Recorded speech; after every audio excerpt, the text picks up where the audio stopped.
কি শান্তির বাতাস। উত্তপ্ত গরমের মাঝে যখন জীবন দুর্বিষহ হয়ে উঠেছে, চারিদিকের পচা আবর্জনা দুর্গন্ধময় কিছু দৃশ্য চোখে পড়ছে, কিছু কথা কানে ভাসছে, তখন যেন শরীরের ভিতরে আগুনটা আরো বেশি করে জ্বলে উঠছে। এমনি চারিদিকে প্রচণ্ড গরম, তারপরে চারিদিকে উত্তপ্ত আবহাওয়া, মানুষের আত্মচিৎকার, গ্লানি আর নৃশংসতার খবরে যেন মনে হচ্ছে শরীরে কেউ আগুন ধরিয়ে দিয়েছে। ঠিক এই সময় যদি এরকম একটু ঠান্ডা বাতাস না থাকে, তাহলে তো শরীরের ভিতর সত্যি আগুন জ্বলে যাবে। তাই তো সকাল সকাল এরকম ঠান্ডা বাতাস আর মেঘলা আকাশ দেখে আর ঘরে থাকতে পারলাম না, চলে আসলাম ছাদে। আর ছাদে এসে পরানটা যেন জুড়িয়ে গেল। মেঘ না চাইতেই বৃষ্টি। ভাবলাম হয়তো ঠান্ডা বাতাসেই পরানটা জুড়িয়ে যাবে, কিন্তু না, তারপরেও তো আছে আল্লাহর অশেষ রহমত। সব কিছু খারাপের পরেও কিন্তু কিছু ভালো আল্লাহ রেখেছে এই দুনিয়ার মানুষের জন্য। সেটা আমরা বুঝতে পারি না, বুঝতে চাই না, আর বুঝিও না, কারণ আমরা আশরাফুল মাখলুকাত, আল্লাহর শ্রেষ্ঠ সেরা জীব। কিন্তু আমাদের বুদ্ধি বিবেচনা এখন এমন পর্যায়ে গিয়ে দাঁড়িয়েছে, আমরা মনে হচ্ছে সবথেকে নিকৃষ্ট প্রাণীদের মধ্যেও একজন হয়ে গেছি। তো আসসালামু আলাইকুম, আমি পলি সাতক্ষীরা থেকে বলছি। আমার আজকের ভিডিওটা আশা করছি তোমাদের কাছে ভালো লাগবে। গ্রামীণ পরিবেশের জীবনযাপন আর গ্রামীণ কিছু কাজকর্ম নিয়ে আমার আজকের ভিডিওটা তোমাদের জন্য সাজিয়েছি। প্লিজ স্কিপ না করে পুরো ভিডিওটা দেখবে। আমি একটা হাঁসের খামার করেছি, ছোট বড় মোট কতটি হাঁস আছে আমার খামারে, এবং আমি সেই হাঁসগুলোকে কিভাবে খাওয়াই, কি খাওয়াই, সব কিছুই থাকবে তোমাদের সাথে। চলো চলে যাই। দেখতেই পেলে এক পাতিল ভাত রান্না করে নিয়েছি, আর এক বালতি কুড়া ভাত দিয়ে মাখিয়ে নিয়ে চলে গেলাম আমার খামারে। এই যে আমার ছোট্ট একটা হাঁসের খামার, ছোট্ট একটা হাঁসের খামার। এখানে আমার ছোট বড় মোট 30 থেকে 32টা হাঁস আছে, তারপরে মুরগির বাচ্চা আছে। এইগুলো দিয়েই আমি আমার খামার শুরু করেছি। ভেবেছিলাম হাঁস পুষে আমি বিশাল একটা লাভবান হয়ে যাব, কিন্তু মা পুষেছি হাঁস, এখন আমার গোয়ায় গেছে বাস। সরি ভাই বোন বন্ধুরা, আমি একটু ব্যাড সাউন্ড করে ফেলেছি। তোমরা হয়তো ভাববে মা পলি আপা দেখো তো কেমন কথা বললো, ছি এমন কথা কেউ বলে? বড় দুঃখে বলেছি। যে পরিমাণ খাবার খাই এই হাঁসেরা, তো আমার মতো পলির এই হাঁস পুষে বাস খাওয়া ছাড়া আমি এখান থেকে কোনো লাভ দেখতে পাচ্ছি না। দিন গেলেই অন্তত 5 থেকে 7 কেজি কুড়ার প্রয়োজন, আর এক কেজি কুড়ার দাম 20 টাকা। সেক্ষেত্রে চাউল ভাত তো আছেই। তো আসলে আমি এখানে হাঁস পুষেছি খাবার জন্য, কিছু বিক্রি করব। আর আমার হাঁসগুলো আবার খুব ভদ্রলোক। কেউ যদি বলে আমাদের এখানে যাবা না, তো সেখানে যাবেই না। তো যাই হোক, আমার হাঁস আবার চারিদিকে বেশ পানি আছে, এখন হাঁস পালতেও বেশ সুবিধা। আর কিছুটা কষ্টসাধ্য এবং ব্যয়বহুল হলেও হাঁসের মাংস কিন্তু খুব সুস্বাদু, এটা তো সবাই তোমরা জানো। তো যেহেতু আমার বাড়ি গ্রামে, আর আমার চারপাশটাও বেশ খোলামেলা পানি আছে, এখানে মাছ, হাঁস, শাকসবজি সব কিছুই আমি করে খেতে পারি।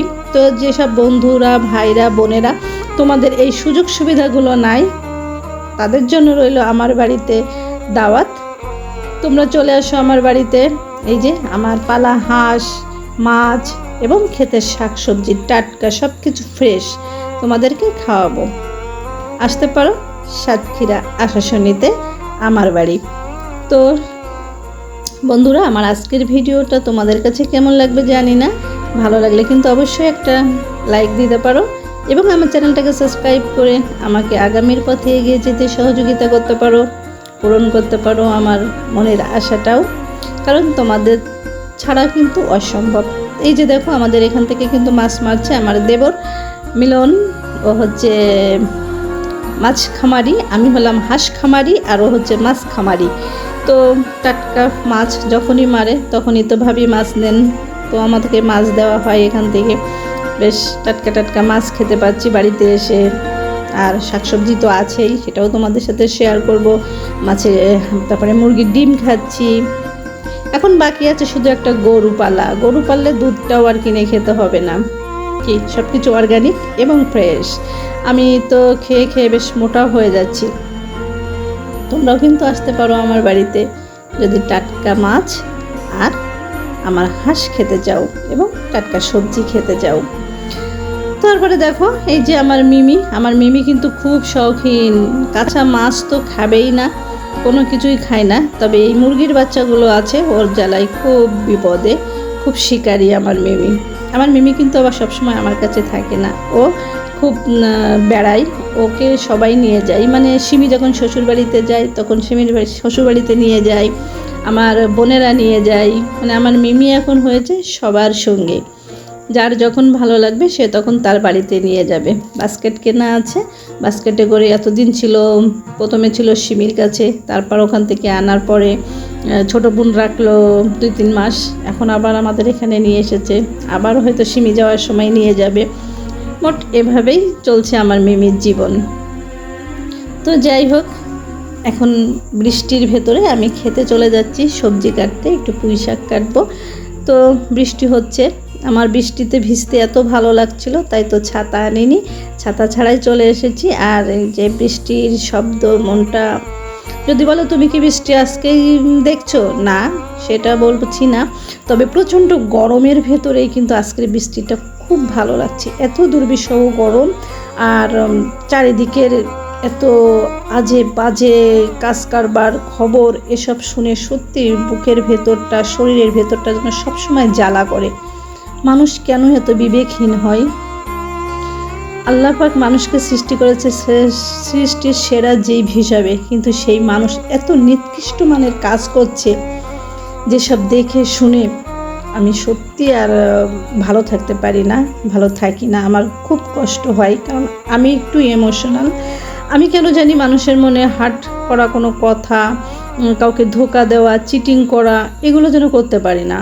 আমার এগুলো একদম সহ্য হয় না, আর আমার রক্তেও এগুলো নাই।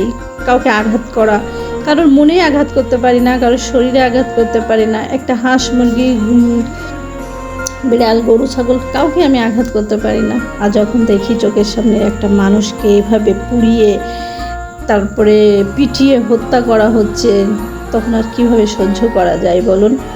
তাই তো আল্লাহর কাছে কামনা করি, হে আল্লাহ, তুমি যেভাবে মানুষকে সৃষ্টির সেরা জীব বানিয়েছো, সেভাবে তাদের মনটাকে পরিষ্কার করে দাও, মনটাকে ঠান্ডা করে দাও, মন থেকে সকল প্রকার অন্ধকার, হিংসা, অহংকার সব কিছু তুমি দূর করে দাও আল্লাহ। সবাইকে হেদায়েত দান করো, পৃথিবীতে রহমত নাজিল করো। এই দোয়া ছাড়া আর কিছুই করার নাই।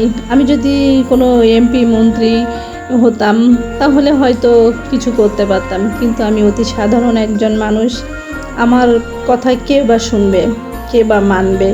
তাই তো আল্লাহর কাছেই কামনা করা ছাড়া আর কোনো কিছুই করার নেই আমার। তো এই যে দেখো আমাদের বাড়ির পাশে কিন্তু অনেক পানি, এই বৃষ্টিকালে আমাদের পানির কোনো অভাব নেই। পানিতে আমরা সব কিছু কাজ করতে পারি, সবজি ধোয়া, হাঁস পালা, কাপড় ধোয়া, হাঁড়ি পাতিল ধোয়া, গোসল করা, মানে পানি আর পানি, পানির কোনো নেই অভাব। আমাদের প্রচুর পানি আছে, যদি তোমাদের কারোর পানি লাগে তাহলে কিন্তু বলতে পারো, আমি তোমাদেরকে পানি সাপ্লাই করব। তবে ভেবো না ওই পানিতে কিন্তু ফাইনাল সবজি ধোয়া না, আমি কোনো রকম জাস্ট কাদাগুলো ছাড়িয়ে এনেছি। আর এখন সিমি সবজিগুলো কেটে নিচ্ছে, ওই রান্না বান্না করেছে আজ। তারপরে কিন্তু আবার আমাদের পানি দিয়েই, মানে আর কি ট্যাঙ্কির পানি দিয়েই কিন্তু আমার সবজিগুলো ধোয়া হয়েছে, রান্নাবান্নাও হয়েছে। আমার আজকের ভিডিওটা তোমাদের কাছে কেমন লেগেছে অবশ্যই কমেন্ট করে জানাবে। আল্লাহ হাফেজ, আসসালামু আলাইকুম ওয়া রাহমাতুল্লাহি ওয়া বারাকাতুহু।